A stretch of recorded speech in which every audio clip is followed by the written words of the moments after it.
إن الحمد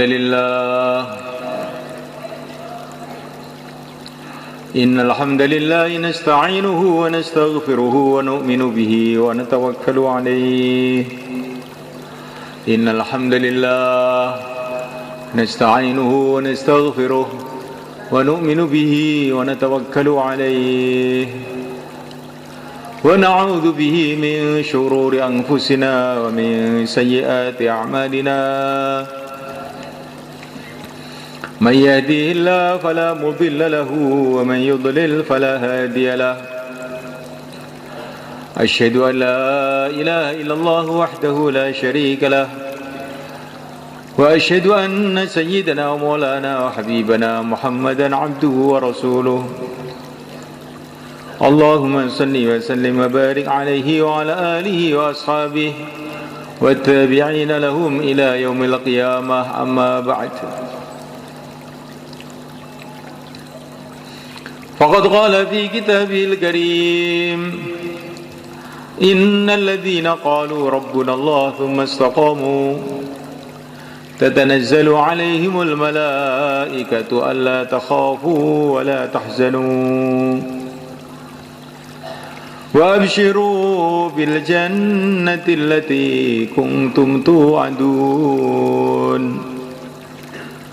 نحن أولياؤكم في الحياة الدنيا وفي الآخرة ولكم فيها ما تشتهي أنفسكم ولكم فيها ما تدعون نزلا من غفور رحيم ومن أحسن قولا ممن دعا إلى الله وعمل صالحا وقال إنني من المسلمين ولا تستوي الحسنة ولا السيئة ادفع بالتي هي أحسن فإذا الذي بينك وبينه عداوة كأنه ولي حميم وما يلقاها إلا الذين صبروا وما يلقاها إلا ذو حظ عظيم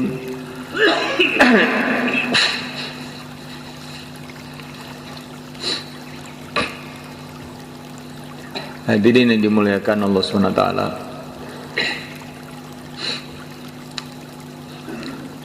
kita belajar memahami segala sesuatu itu sesuai dengan berita yang datang dari Rasulullah SAW dari Allah Subhanahu wa Ta'ala. Kebanyakan manusia ini memahami apa-apa itu sesuai dengan berita orang.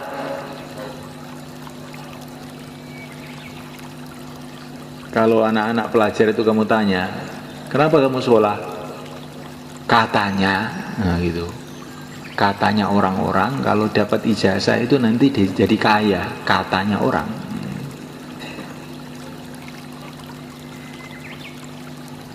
Kenapa kamu pergi ke Jepang? Katanya kerja di sana itu gajinya sebulan 10 juta. Katanya siapa? Katanya orang-orang. Kenapa kamu ke Korea? Katanya orang-orang. Pokoknya orang itu sekarang itu berpikir itu menurut katanya orang-orang.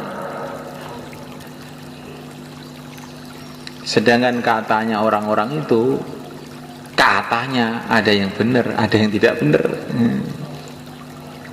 Yang katanya.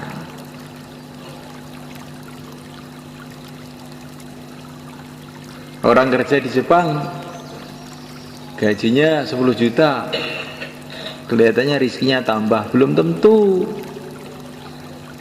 Ini ada teman di sini kerja di Arab, di Maret, gajinya setiap bulan 6 juta.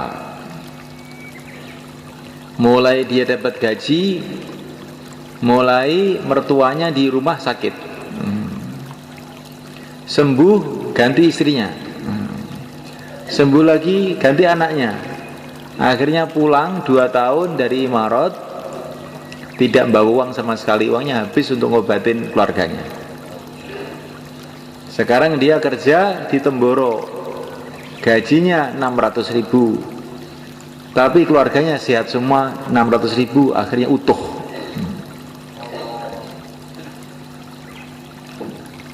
Ini kelihatannya bicara duit nih, tapi ini sebenarnya bicara iman.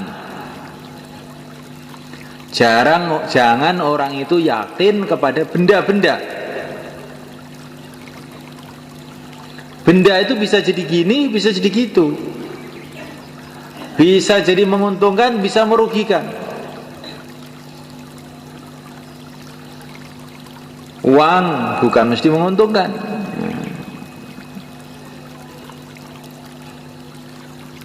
Ada orang bawa uang pergi ke kota, bisa beli sate, beli gulai, kelihatannya menguntungkan.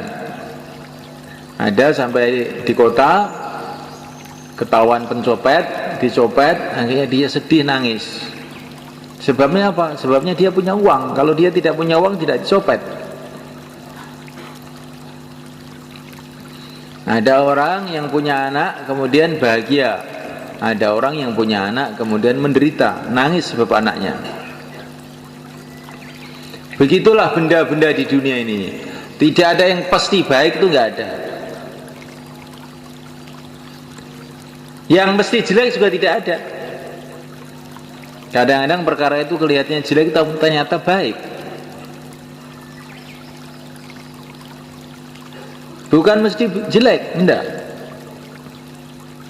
Nabi Yusuf alaihissalam dimasukkan sumur, dijual ke Mesir sebagai budak, kelihatannya jelek, tapi akhirnya malah jadi raja di negeri Mesir.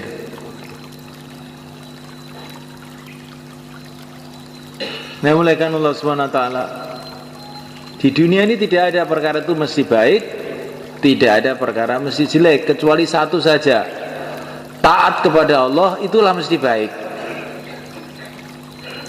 Maksiat kepada Allah itu mesti buruk.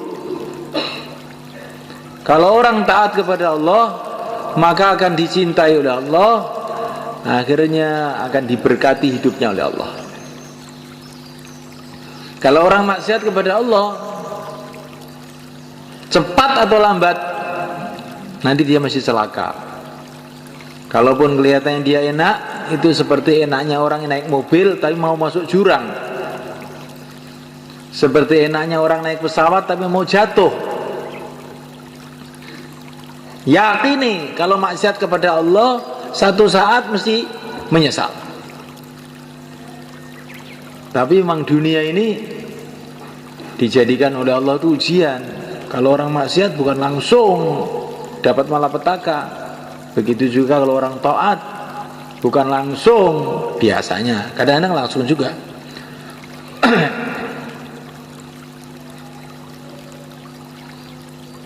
Berita-berita dari mana saja itu mungkin benar, mungkin salah. Tapi berita dari Rasulullah SAW pasti benar. Waman asdaqu minallahi haditha. Berita dari Allah itu pasti benar. Karena apa? Allah SWT itu maha kuasa. Untuk apa bohong? Orang bohong itu janji bohong itu karena apa? Karena dia tidak bisa menunaikan. Besok kamu saya kasih uang, ternyata besok saya nggak punya uang, akhirnya bohong saya. Kalau Allah SWT tidak perlu bohong, dia Allah maha kuasa. Allah menciptakan alam semesta dengan kun fayakun, jadilah maka jadi. Maka berita yang bersumber dari Allah SWT yang diberikan oleh yang mulia utusan Allah Nabi Agung Muhammad SAW itu pasti benar. Termasuk berita mengenai Ramadan ini. Kalau menurut orang, menurut manusia, Ramadan dengan bukan Ramadan ini ya serupa saja. Ramadan yang matahari dari timur tenggelam di barat sama ya. Ramadan dengan tidak Ramadan ya serupa. Tapi berita dari Rasulullah SAW, dari Allah Subhanahu wa Ta'ala, Ramadan ini luar biasa. Ini bulan yang penuh dengan barokah, kata Nabi. Syahrun mubarak, bulan yang penuh dengan barokah, bulan yang doa-doa dimakbulkan, bulan begitu hebatnya bulan itu, sehingga ini di negeri akhirat sana, akhirat itu sudah ada, cuman kita belum ke sana. Kata Nabi, di negeri akhirat sana, waktu Ramadan itu pintu-pintu surga dibuka semua. Allah berfirman kepada surga, "Hei surga, berhiaslah, siap-siaplah untuk menyambut hamba-hambaku yang soleh, yang sebentar lagi akan datang ke sini." Maksudnya orang-orang puasa. Pintu-pintu neraka ditutup. Dan neraka itu kan memang belum waktunya untuk mengadab, toh ini belum kiamat ya.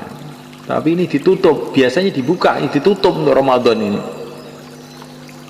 Seolah-olah Allah Subhanahu wa Ta'ala itu ingin memberitahu kepada kita, ini pintu-pintu kejahatan itu sudah saya tutup, pintu-pintu menuju neraka sudah saya tutup.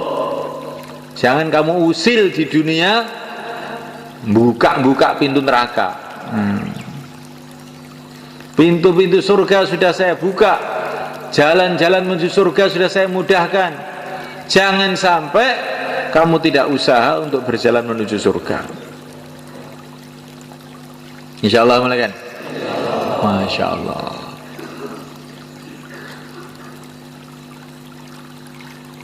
Setiap malam Ramadan dan setiap siang Ramadan, setiap muslim ini ada jatah doa makbul. Kapan itu? Mungkin waktu pagi, mungkin waktu habis sholat, mungkin waktu khutbah Jumat. Dan setiap malam juga ada jatah doa makbul. Setiap muslim, semua kita sama.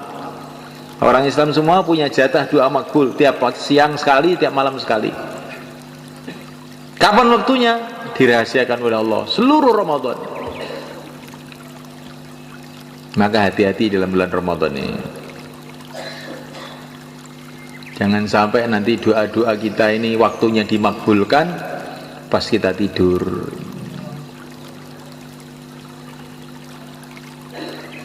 Waktu doa-doa kita tidak ada jatah, menggebu-gebu doa, Allahumma, Allahumma, Allahumma. Pintu dibuka, tidur.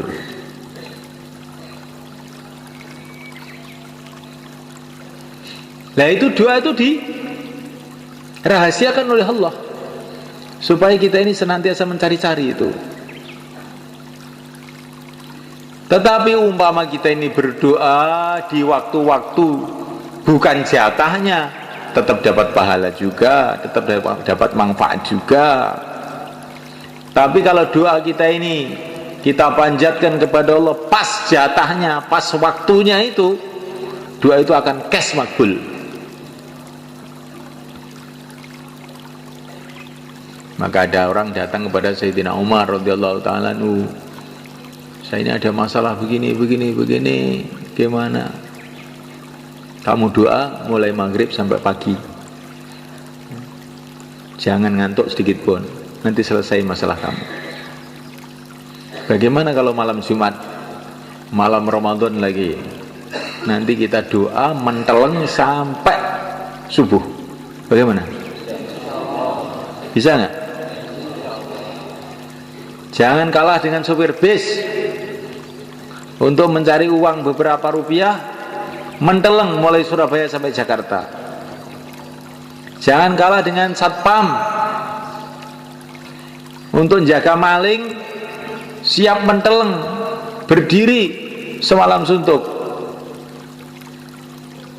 Jangan kalah dengan orang Temboro, nurut banyu sewengi utuh. Untuk mendapatkan apa? Mendapatkan air. Kalau dapat air, terus gimana? Belum tentu panen juga.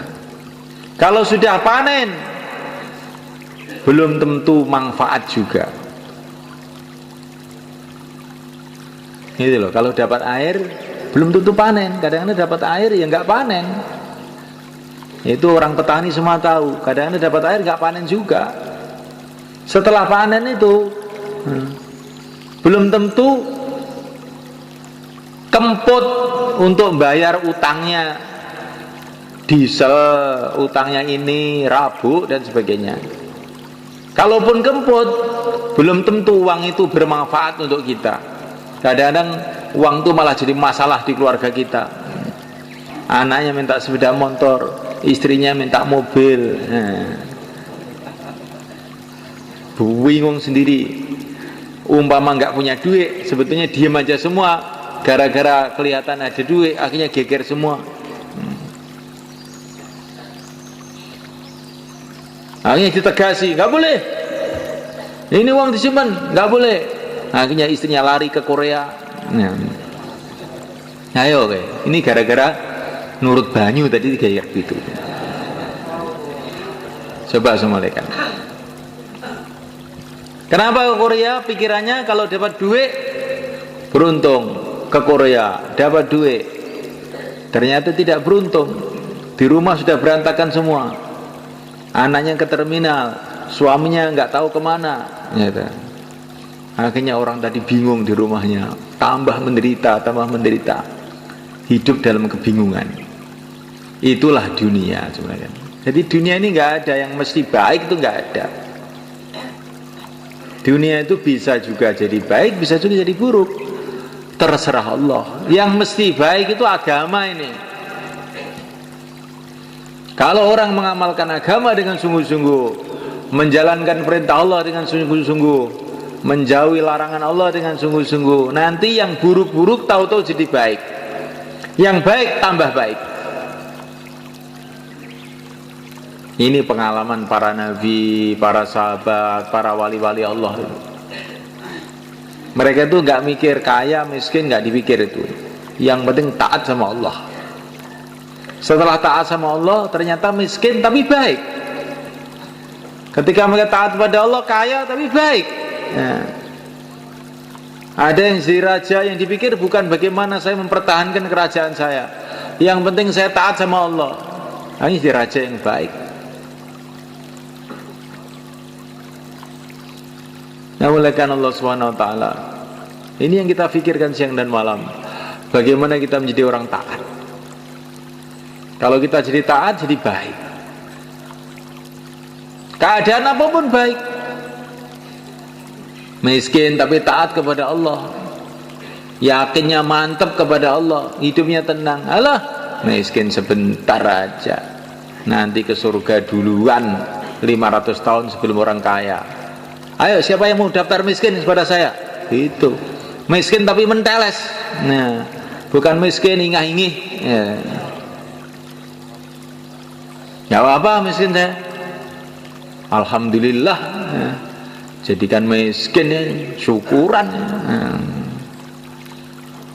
Ini kalau miskin ada iman, ada amal itu kalau oleh Allah dikasih hatinya itu kuat, tenang, tentram. Kalau dijadikan kaya, ada iman, ada amal, juga begitu, tenang. Kaya, lah kaya dunia aja, sebentar aja. Apa yang perlu dibanggakan? Nanti kalau pabrik kamu bangkrut bagaimana? Lah, bangkrut ya. Bukan hanya pabrik yang akan bangkrut, saya sendiri itulah akan bangkrut, mati. Gak usah takut. Bangkrut nggak bangkrut, yang penting taat sama Allah. Tapi kalau kaya tidak ada iman, tidak ada amal, bingung. Sudah kaya itu, wah nanti bagaimana kalau sawahnya kurang? Bagaimana kalau perdagangan saya kurang? Bagaimana kalau jabatan saya hilang? Bingung aja.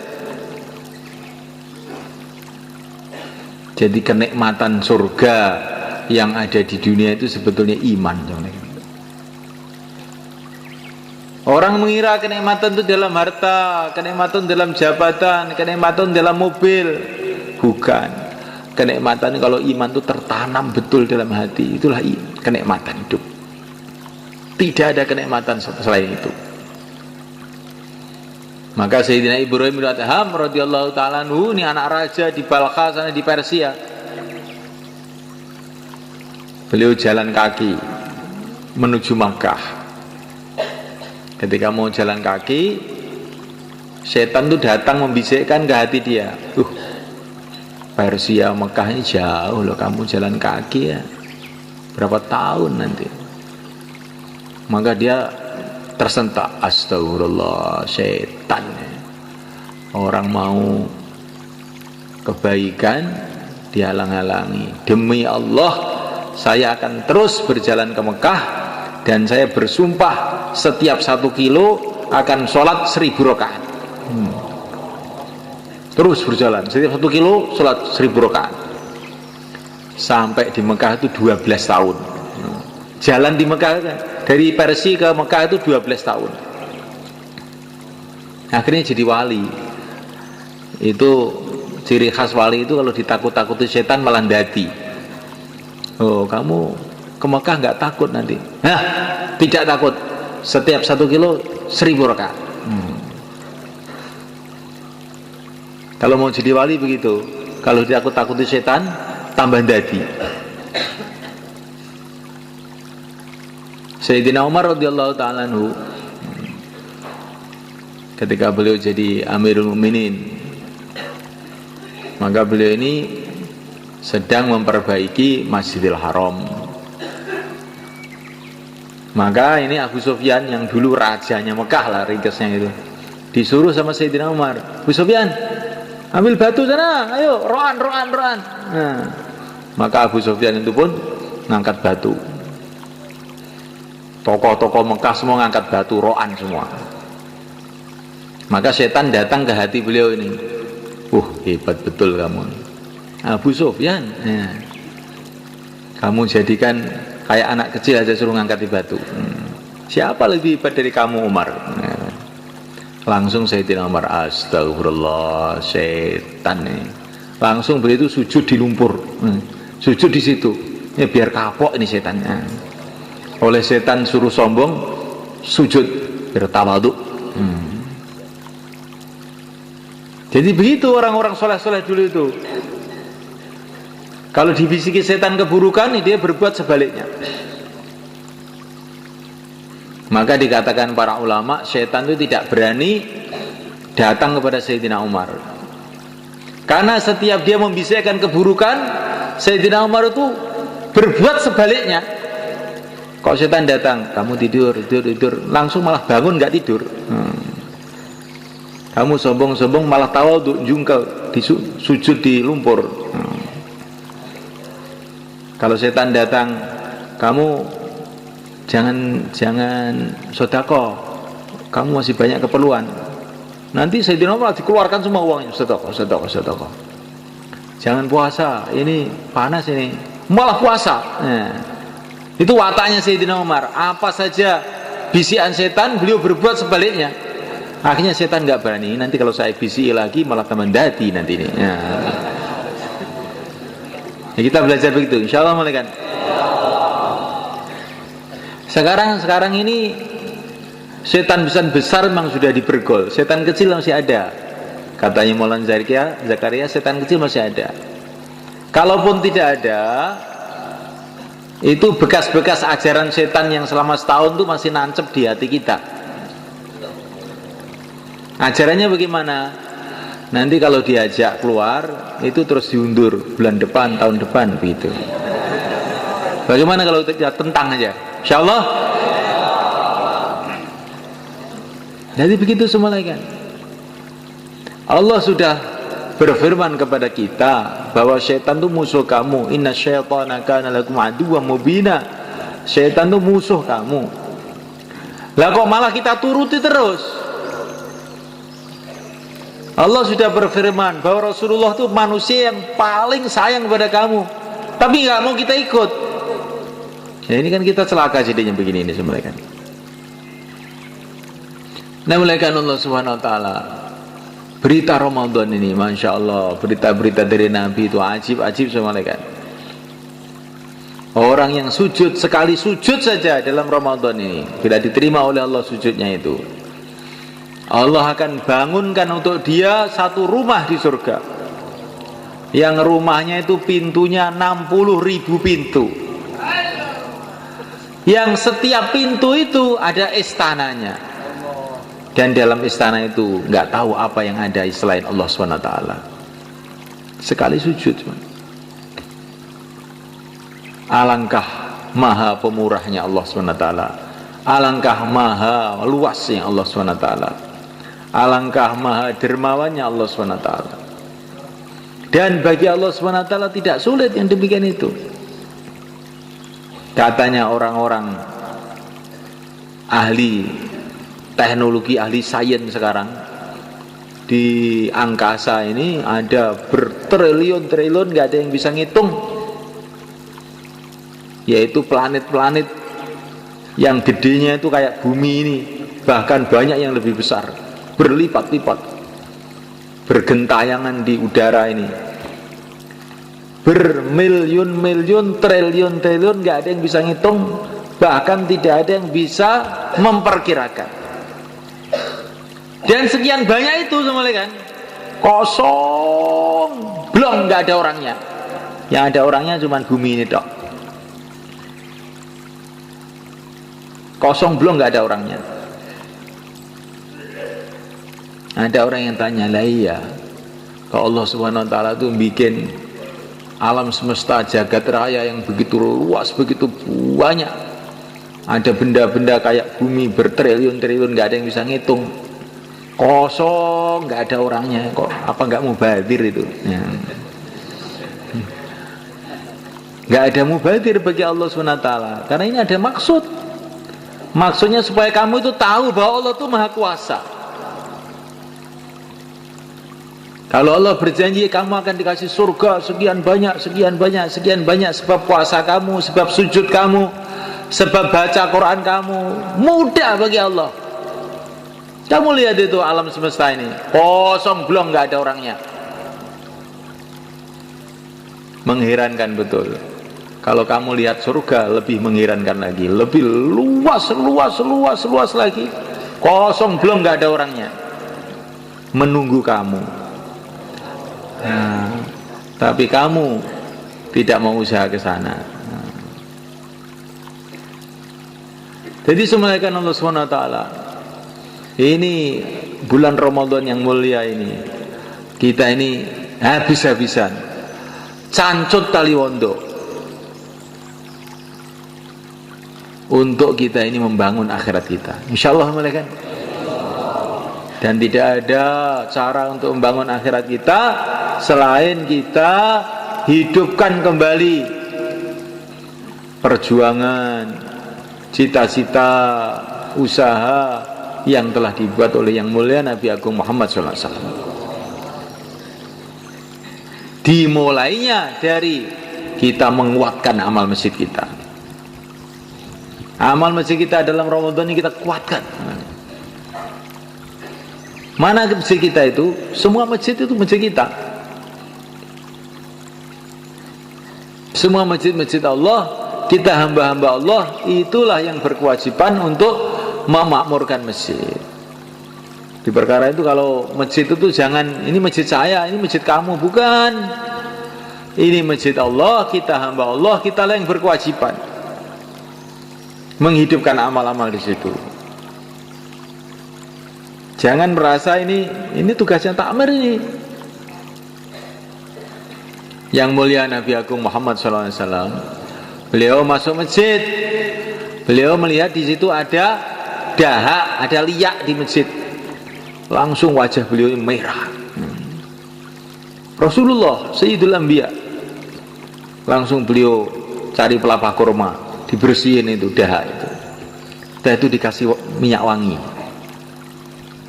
Kemudian beliau mengatakan, masjid ini ada rohnya, kurang lebihnya begitu.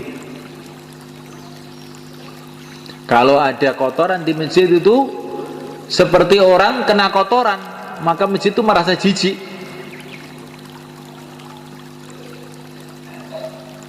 Masya Allah. Maka kita ini harus menganggap diri kita ini, meyakini kita ini hamba Allah, masjid Allah. Kita yang berkhidmat masjid, kita yang membersihkan, kita pula yang memakmurkan. Insya Allah malaikat makmurkan masjid kita dengan amalan Rasulullah SAW, makmurkan dengan dakwah, sehingga masjid kita nanti akan jadi asbab hidayah untuk banyak orang yang Allah kehendaki. Ada masjid Rasulullah SAW di Madinah Al-Munawwarah. Masjidnya sangat sederhana, saudara. Tiangnya dari gelugu kurma, lantainya dari tanah, atapnya dari daun-daun kurma. Kalau hujan pada bocor. Gak ada lampu di masjid itu.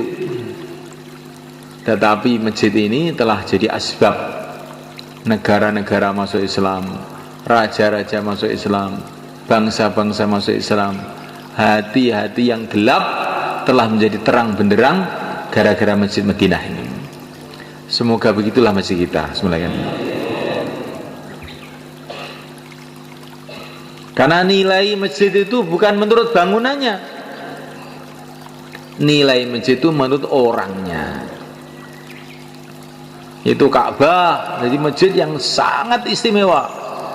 Barang siapa yang sholat di sana, pahalanya 100.000 kali sholat. Kenapa? Di antara sebabnya, karena itu masjidnya para nabi. Mulai mbah Nabi Adam sampai Nabi terakhir yang mulia Nabi Agung Muhammad SAW pernah beribadah di sana. Yang bangun Nabi Ibrahim, kulinya Nabi Ismail, kulinya itu loh Nabi. Makanya masjidnya jadi istimewa. Di masjid itu bukan istimewanya kalau lantainya keramik atau marmer, bukan itu. Yang di masjid itu siapa? Walaupun masjid itu sederhana, tapi yang di masjid itu Sayyidina Abu Bakar Siddiq radhiyallahu ta'ala anhu, Sayyidina Umar radhiyallahu ta'ala anhu. Maka ini masjid paling istimewa di dunia. Itulah Masjid Madinah Al-Munawwarah. Orang-orang kafir masuk Masjid Nabawi, berubah pikirannya, berubah hatinya, sehingga orang-orang kafir jadi wali-wali Allah. Sekarang masjid kita ini sudah gede, alhamdulillah. Ini masjid ini lebih gede dari Masjid Nabawi pada zaman Nabi. Wis gede, wis apik ya. Karek wonge engko bengi iktikaf ora karek kuwi ngene. Wong Ramadan kok yo mulih kuwi arep nyapo, gitu. Ramadan ki amalane iktikaf. Ramadan malam Jumat mulih, iki apa ya patut. Patut napa mboten? Ketinggalan mboten patut. Iki cara didilok niku welek nih jan masyaallah. Ramadan malam Jumat mulih ora iktikaf. Kuwi kayane wong tuwek umur 70 tahun ngau kathok endek. Ya. Undel-undele. Wis ngoten niku. Didilok tok langsung mata beleken. Niki datang di Nizamuddin wae. Kalau di Nizamuddin kita ini kalau Ramadan nih, amalan 24 jam mulai kan. Pagi hari bayan hidayah pengeluarkan jamaah. Malam hari tarawih panjang-panjang, kadang-kadang sampai jam 11 sampai jam 12 saya baru selesai tarawih itu. Tarawihnya panjang-panjang. Masih juga pengeluaran jamaah pagi-pagi, masya Allah. Siapa yang punya cita-cita masjid-masjid kita jadi begitu? Insya Allah kita semuanya. Masjidnya kecil di Nizamuddin itu, tapi amalannya besar. Sehingga jadi asbab hidayah. Hidupnya agama di London, hidupnya agama di Rusia. Kemarin saya baru dapat cerita jamaah yang dikirim ke Rusia. Jamaah Malaysia kemarin datang ke sini. Bagaimana dia masuk di hutan-hutan Rusia itu, musim salju, musim dingin, masuk ke kampung, terus membuat pertemuan habis ngisya. Dia mengira di kampung seperti ini mana ada orang mau datang. Musim dingin lagi, es di mana-mana es. Nggak ada listrik lagi kampung itu, gelap. Tapi dia elan, jauhlah, pagi hari, sore hari jauhlah, nanti malam habis isya ada pertemuan. Setelah habis isya tahu-tahu loh, ada apa ini? Ternyata orang-orang pada datang tuh naik kuda mereka. Orang Rusia tuh naik kuda datang itu. Ada yang naik keledai. Masjid tuh penuh, ada 500 orang ikut pertemuan itu.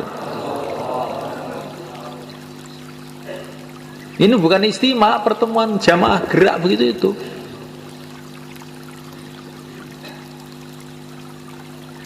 Masya Allah, ini barokahnya fikirnya Syekh Ilyas 90 tahun yang lalu. Rusia bangkit agama, ya. Di Eropa bangkit agama,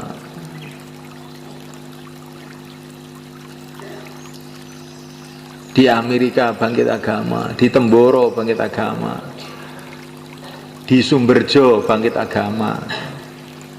Sumberjo apa ini agama jangan pian. Saiki Masya Allah dunggo serban ngapal nih Quran. Disemelekan Allah SWT. Alangkah indahnya hidup beberapa hari ini, 60 tahun, 70 tahun, terus kita ini hidup jadi asbab hidayah untuk banyak orang. Maka dakwah kita hidup, kita kuatkan waktu Ramadan ini semelekan. Bentuk jamaah-jamaah sebanyak-banyaknya. Kefahaman bahwa Ramadan itu adalah bulan di rumah, itu harus kita buang jauh-jauh. Rasulullah pergi ke Badar waktu Ramadan. Rasulullah Fathu Makkah, penaklukan Makkah waktu Ramadan. Jadi Ramadan itu juga bulan ibadah, juga bulan penyebaran agama. Maka kita bentuk jamaah-jamaah 4 bulan, 40 hari. Barangkali nanti dapat Lailatul Qadar dalam Ramadan ini. Kalau orang dapat Lailatul Qadar itu semula kan doa-doanya makbul. Yang tadinya orang hatinya keras, duit aja hatinya berubah. Karena disalami oleh malaikat Jibril, jadi lembut, mikir akhirat. Itu kalau orang dapat Lailatul Qadar itu begitu itu. Doa-doa makbul, asalnya belajar ilmu nggak masuk-masuk. Mudzakarah 6 sifat lali terus. Ataupun ingat nggak bisa mengamalkan. Berkat doanya Lailatul Qadar berubah, ilmu jadi mudah, cepat paham, ibadah jadi ringan, enteng. Ini barokahnya. Orang itu mendapatkan barokahnya doa-doa Lailatul Qadar, doa-doa Ramadan. Lah untuk mendapatkan itu paling baik dengan kita keluar jalan Allah. Insyaallah malaikat. I'tikaf di masjid kita hidupkan. Nanti kalau kita keluar i'tikaf juga. 5 amal masjid kita hidupkan. Kalau kita keluar 5 amal masjid kita hidupkan juga. Jamaah-jamaah kita keluarkan. Dengan kita keluar akan kita bentuk jamaah-jamaah. Tahajud kita hidupkan, yang kita keluar maka tahajud pun mudah kita hidupkan.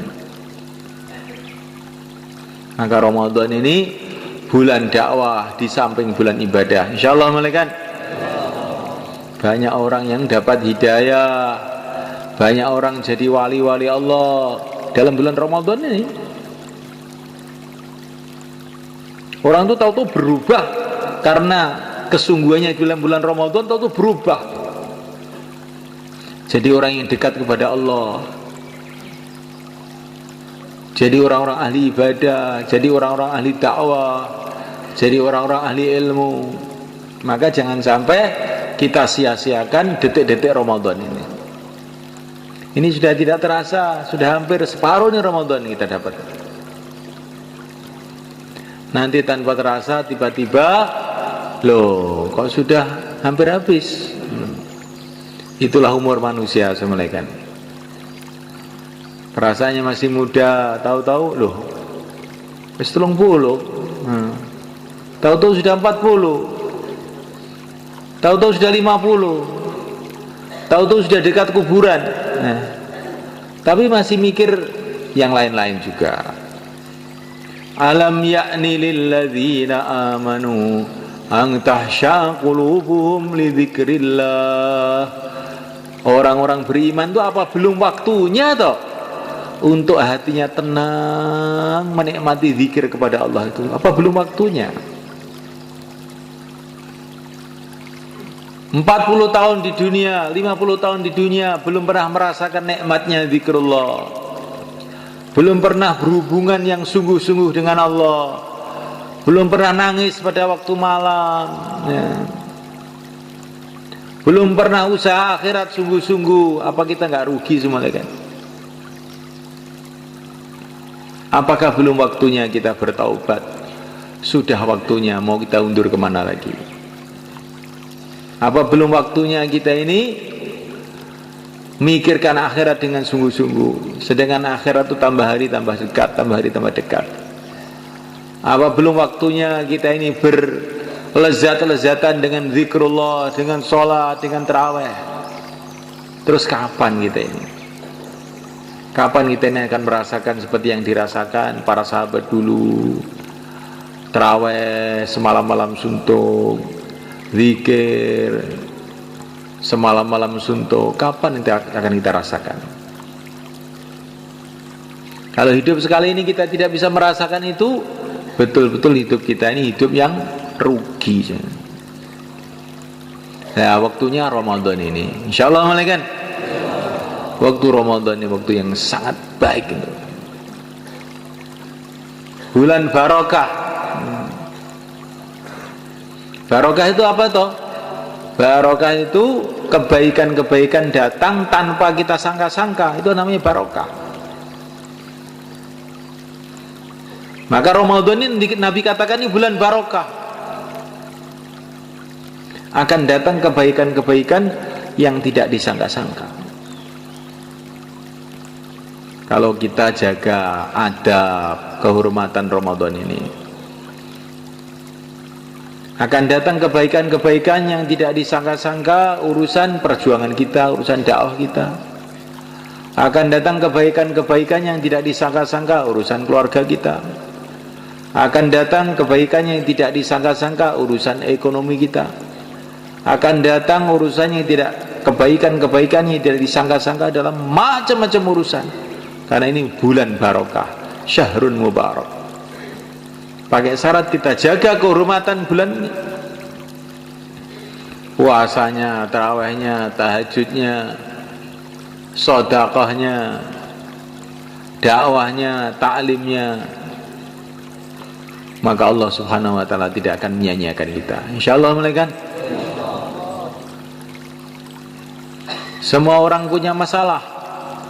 Lah, Ramadan inilah kesempatan kita menyelesaikan masalah dengan berhubungan kepada Allah yang bisa menyelesaikan segala masalah. Inilah kesempatan malaikat. Masalah ini, masalah itu, masalah ini, masalah itu, masalah besar, masalah kecil, bagi Allah Subhanahu wa taala semua kecil aja. Dan Allah pun untuk menyelesaikan masalah kita ini punya sejuta cara, triliun-triliun cara, nggak ada batas yang tidak kita kira-kira. Sayyidina Ali radhiyallahu ta'ala anhu satu hari melihat istrinya Sayyidah Fatimah radhiyallahu ta'ala anha, putri Nabi, sedang sakit. Maka Sayyidina Ali mengatakan, Fatimah, kamu ingin apa? Saya ingin buah delima. Maka Sayyidina Ali pun pergi ke pasar, uangnya cuma cukup untuk beli delima satu aja. Beli delima satu, dibawa pulang. Di tengah jalan ada orang miskin di pinggir jalan minta-minta. Sayyidina Ali merasa gak enak. Gimana ya ini? Istri saya seneng delima, ini ada orang minta-minta. Allah Subhanahu wa ta'ala memerintahkan kita untuk membantu orang minta-minta. Gimana ini? Dah, tak sedekahkan aja. Semoga Allah kasih jalan keluar. Sedekahkan delimanya. Akhirnya pulang ke rumah, nggak bawa delima. Tapi tiba-tiba Siti Fatimah bilang, ya Ali, gak usah beli delima ya, gak usah beli delima. Loh kenapa? Saya kok sekarang kok jadi gak seneng. Tadi ingin gitu kok, sekarang kok tidak loh. Gak usah beli ya. Ya, memang sudah saya berikan orang. Tadi saya sudah khawatir di rumah ditagih. Ternyata kamu sudah gak seneng. Ya sudah gak seneng saya. Belum lama kemudian datang tamu. Tamunya itu Salman Al-Farisi. Tamunya itu ternyata utusan Rasulullah. Saya kesini utusan Rasulullah. Mau apa? Ini mau ngantar hadiah. Hadiah apa? Delima dari Rasulullah. Langsung dikeluarkan dari kantongnya delima. Dihitung 1, 2, 3, 4, 5, 6, 7, 8, 9. Loh, ini dari Rasulullah. Iya dari Rasulullah. Kalau dari Rasulullah mestinya 10, bukan 9. Mesti kamu ambil 1 ini. Nah, kata Sayyidina Ali, Salman mengatakan benar. Memang saya ambil 1, tapi saya ingin nguji kamu, ngerti nggak kamu coba? Dari mana kamu kok tahu ini? Bahwa delima ini 10, saya ambil 1. Sayyidina Ali ini, saya itu baca Quran mulai awal sampai akhir itu nggak ada orang beramal 1 pahalanya 9 itu nggak ada. Minimalnya pahala itu 10 bukan 9. Maka mesti kamu entet ini. Ini katanya Sayyidina Ali. Jadi sudah malaikat Allah Subhanahu wa ta'ala. Ini ilmunya Sayyidina Ali itu aneh-aneh kadang-kadang. Ini di ilmu tafsir gak ada begini nih. Ya, ini pemahamannya para wali mengenai Quran ya. Saking yakinnya Sayyidina Ali kepada Al-Quran ini malaikat. Maka dia yakin bahwa apa yang dia buat mesti dibalas oleh Allah. Dan kalau ini dari Rasulullah, mesti Rasulullah itu mesti kasih ilham oleh Allah. Nggak mungkin itu ngawur, itu Rasulullah nggak mungkin. Kalau Rasulullah itu dikasih ilham dari Allah mestinya 10, nggak 9. Nah, ini tafsirnya Sayyidina Ali ini. Karena Rasulullah itu semua perbuatannya adalah dari bimbingan wahyu. Lah wahyu nggak ada yang 10 dibalas 9, 1 dibalas 9 itu nggak ada. Man jaa bil hasanati falahu asyru amsalha. Balasannya 10. Lah saya ini sudah sedekah kok nggak ada balasannya Pak ya. Mungkin balasannya tidak di sini, balasannya di akhirat. Atau mungkin sedekah kamu itu kurang ikhlas. Sedekah dengan cemberut. Sayyidina Ali itu sedekahnya dengan yakin. Ini perintah Allah. Maka kalau kita sedekah itu dengan ikhlas. Tandanya ikhlas itu gimana sedekah itu? Yang memberi dengan yang diberi itu lebih gembira yang memberi. Kalau kamu ngasih orang, kok kamu tampak lebih gembira daripada yang dikasih, itu tanda-tanda ikhlas. Tanda ya. Karena berarti kamu yakin dengan janji Allah, orang yang memberi akan dikasih berlipat ganda. Tapi kalau memberi dengan ngomel, bolak balik stawai yo jinjaluk itu. Ini berarti tondo-tondo ora ikhlas. Nah, mulaikan Allah Subhanahu wa taala. Maka kita pun nanti kalau ditasil untuk keluar, itu berangkat dengan ikhlas supaya kita dapat pertolongan Allah. 4 bulan itu berdiri itu dengan gembira, Masya Allah.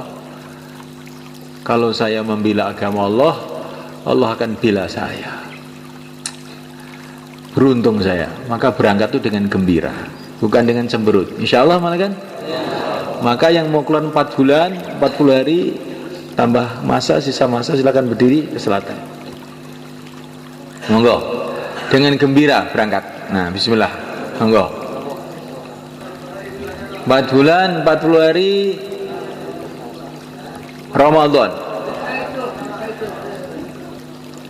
Monggo. Termasuk yang 10 hari juga. Yang mau keluar 10 hari, monggo. Nah, silakan ke sana.